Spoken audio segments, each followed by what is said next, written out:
Hi run. Welcome back to our channel. So ఏదైతే ఈరోజు market మనం చాలా వాలటాలిటీ ఎక్కువ చూసాం. సో లాస్ట్ నైట్ ట్రంప్ ఏదో ఆల్మోస్ట్ 25% ప్లస్ 25% ఏదైతే 50% అనౌన్స్ చేశాడో దానివల్ల మార్కెట్ ఎక్కువ పడిద్దని అనుకున్నాం. మార్కెట్ కూడా ఫస్ట్ 20-25 మినిట్స్ మార్కెట్ బాగా వాలటాలిటీ కనిపించింది. తర్వాత మళ్ళీ కొంచెం రికవర్ అయింది మార్కెట్. తర్వాత మళ్ళీ పడడం స్టార్ట్ అయ్యి సో 100 పాయింట్స్ పడింది. మళ్ళీ ఆఫ్టర్నూన్ తర్వాత కూడా ఇంకొక 100 పాయింట్స్ పడి 200 పాయింట్స్ నెగిటివ్ దగ్గర మార్కెట్ ట్రేడ్ అవుతూ ఉండింది. అందరూ ఏమనుకున్నారంటే ఇది మార్కెట్లో హైయెస్ట్ ఫాల్ అనుకున్నారు. కానీ ఎవరు ఎక్స్పెక్ట్ చేయనట్టు సో లాస్ట్ 1 అవర్లో మార్కెట్ ఆల్మోస్ట్ 250 పాయింట్స్ రికవర్ అయ్యి 25 పాయింట్స్ ప్లస్ తోటి క్లోజ్ చేసింది. సో దీని అంతటా మెయిన్ కారణం ఏంటంటే ఎఫ్ఐఎస్ బయింగ్ కానీ, సో నాకు తెలిసి ఎఫ్ఐఎస్ కూడా ట్రంప్ని అంత సీరియస్ తీసుకోలేదనిపిస్తుంది. అట్లాగే మన ఇండియాలో కూడా డిఐఎస్ కూడా ట్రంప్ని అంత సీరియస్ తీసుకోలేదనిపిస్తుంది. మామూలుగా ఇలాంటి అన్సర్టనిటీ ఉన్నప్పుడు ఎఫ్ఐఎస్ డిఐఎస్ ఎక్కువ సేల్ చేస్తారు. కానీ ఈరోజు బయింగ్ ఎందుకు వచ్చిందంటే ట్రంప్ టారిఫ్ గొడవ అయిపోయిందని అందరూ అనుకుంటున్నారు. దానివల్లే అందరూ ఇది పాజిటివ్గానే తీసుకున్నారు. సో ఇప్పటికి కూడా మార్కెట్లో నెగిటివ్ పాయింట్స్ ఇప్పటికి కూడా ఏం లేవు, చాలా పాజిటివ్సే ఉన్నాయి. ఇప్పుడు వరకు ఉన్న ట్రంప్ గొడవ కూడా అయిపోయింది ఇంతటితో.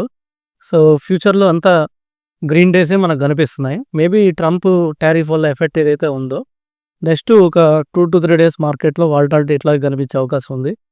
మార్కెట్ కూడా 24,500 పైన క్లోజ్ అయింది కాబట్టి సో చాలా స్ట్రాంగ్ సపోర్ట్ వచ్చింది మార్కెట్కి. యాక్చువల్గా వన్ ఆఫ్ ద టైం 24,350 దగ్గరికి వెళ్ళింది మార్కెట్. అంటే 24,400 సపోర్టింగ్ లెవెల్స్ ఏదైతే ఉందో అది తగ్గి మళ్ళీ 24,596 అంటే ఆల్మోస్ట్ 200 పాయింట్స్ అబోవ్ క్లోజ్ అయింది.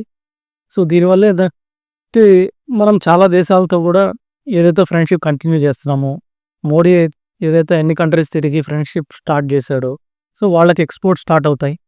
అలాగే ట్రంప్ వాళ్ళ యుఎస్కి మనం ఎక్స్పోర్ట్స్ తగ్గించినా కూడా మిగతా కంట్రీస్కి వెళ్తుంది. అలాగే ఇప్పుడు మనం రష్యా కోసం యుఎస్ని ఆల్మోస్ట్ మనం త్యాగం చేసామనే చెప్పచ్చు.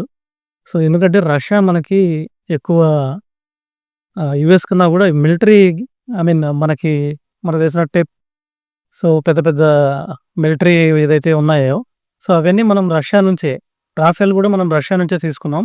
మనకి రాఫెల్ యొక్క ఇది కూడా కావాలి. యాక్చువల్గా రాఫెల్ యొక్క మనకి దానికి కావాల్సిన మొత్తం టెక్నాలజీ కూడా కావాలి. అది కూడా మనకి రష్యా ఏం చెప్పిందంటే కంపల్సరీ మనం ట్రాన్స్ఫర్ చేస్తానంది. ఈ విధంగా మనం రష్యాని దగ్గర చేసుకోవడం ద్వారా రష్యాకి బెస్ట్ ఫ్రెండ్ అయిన చైనా కూడా మనకి ఫ్రెండ్షిప్ చేసే అవకాశం ఉంది. ఈ విధంగా ఈ 3 కంట్రీస్ కలిస్తే మాత్రం వరల్డ్లో మనం ఒక పెద్ద టైఅప్ అయ్యే అవకాశం ఉంది. నెక్స్ట్ వరల్డ్ నడిపించేది ఈ 3 కంట్రీస్ అని మనం చెప్పుకోవచ్చు. సో ఇవన్నీ పాజిటివ్ థింగ్సే ఉన్నాయి. నెక్స్ట్ కమింగ్ కూడా మార్కెట్లో 25,900 ఉంది ఇప్పుడు మార్కెట్.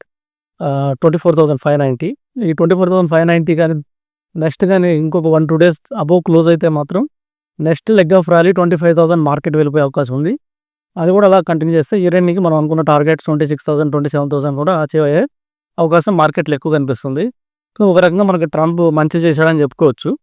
మనకి యుఎస్ని దూరం చేసినా కూడా సో చాలా కంట్రీస్ని మనం దగ్గర చేసుకున్నట్టు అవుతుంది. ఎందుకంటే యుఎస్కి ట్రేడ్ వార్ వల్ల కూడా చాలా కంట్రీస్ దూరం అవుతున్నాయి.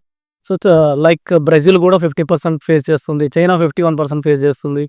ఇవన్నీ యుఎస్కి దూరం అవుతున్నాయి.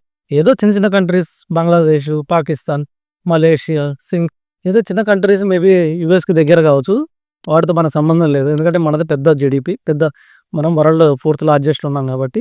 అంతేకాకుండా మనది వరల్డ్లో హైయెస్ట్ పాపులేషన్ ఉన్న కంట్రీ. సో ఏమైనా యుఎస్ నుంచి మనం ఎక్కువ డౌన్లోడ్ చేసుకొని ఎక్కువ ఇంపోర్ట్ చేసుకొని మనం యూజ్ చేసుకోవాలి తప్పితే యుఎస్లో ఉన్న 35 కోట్ల జనాభా కోసం మనం ఎక్కువ ఎక్స్పోర్ట్ చేయాల్సిన అవసరం లేదు.